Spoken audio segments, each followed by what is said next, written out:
দীর্ঘ ২৩ বছর পর অস্ট্রেলিয়ার মাটিতে বাংলাদেশের টেস্ট সিরিজ। আর এই জন্য আজ উন্মোচিত হয়ে গেল ভিন্নধর্মী ডিজাইনের ট্রফিটি।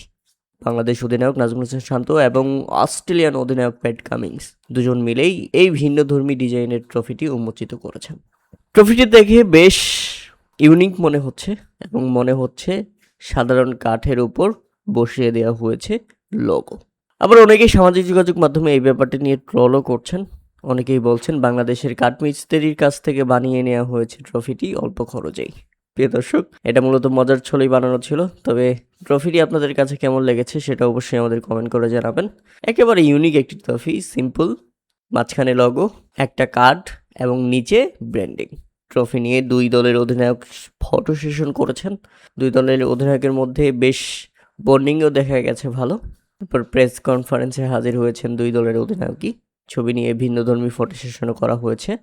এখন দেখার বিষয়, দীর্ঘ ২৩ বছর পর অস্ট্রেলিয়ার মাটিতে গিয়ে বাংলাদেশ টেস্টে তাদের বিপক্ষে কেমন করে। যদিও তাদের বি দলের কাছেই ৫৪ রানে অল আউট হয়ে গিয়েছিল বাংলাদেশ। এটাই আমাদের বড় ভয়, অস্ট্রেলিয়ার এই মেন দলের সাথে বাংলাদেশ ভারতের সেই লজ্জার রেকর্ড ভাগ বসায় কিনা, এটা নিয়েই শঙ্কায় আছে সবাই।